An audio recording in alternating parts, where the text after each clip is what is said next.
একটা যান চলে আসলো, যেহেতু ঊর্ধ্বে উঠতে হবে, সেই যানের নাম কি? মিরাজ। সেই যানের নাম কি? মিরাজ নামে একটা যন্ত্র যান চলে আসলো। এই মিরাজ আরোহণ যন্ত্র দিয়া বিশ্ব নবী জনাবে মুহাম্মদুর রাসূলুল্লাহ সাল্লাল্লাহু আলাইহি সাল্লাম প্রথম আকাশে চলে গেলেন। বলেন সুবহানাল্লাহ। মিরাজের রজনীতে বিশ্ব নবী প্রথম আকাশে যখন গেলেন,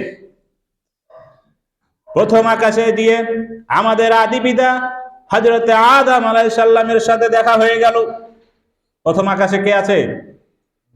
আদম আলাইহিমুস সালাম। আদম আলাইহিস সালাম বিশ্ব নবীকে সালাম জানালেন। এরপর প্রথম আকাশে আল্লাহ রব্বুল আলামিন কি কি তৈরি করে রেখেছেন সব কিছু বিশ্ব নবীকে হযরতে আদম আলাইহিস সালাম ঘুরে ঘুরে দেখালেন। বলেন সুবহানাল্লাহ। এরপর দ্বিতীয় আসমানে পাড়ি দিলেন। দ্বিতীয় আসমানে গিয়ে বিশ্ব নবী দেখেন ইয়াহইয়া আলাইহিস সালাম আর ঈসা আলাইহিস সালাম, দুইজন নবীর সাথে সেখানে দেখা হয়ে গেল। তারাও সালাম করলেন, সবকিছু ঘুরে ঘুরে দেখালেন। এবার তৃতীয় আসমানে চলে গেলেন। তৃতীয় আসমানে গিয়ে দেখে আল্লাহর নবী হযরতে ইউসুফ আলাইহিস সালাম তৃতীয় আসমানে রয়েছেন, তার সাথে দেখা হয়ে গেল।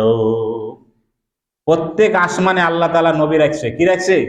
আর মেহমান যে আসছে, সম্মানিত মেহমান, নাম কি? মুহাম্মাদুর রাসূলুল্লাহ সাল্লাল্লাহু আলাইহি সাল্লাম। প্রথম আকাশে যাবে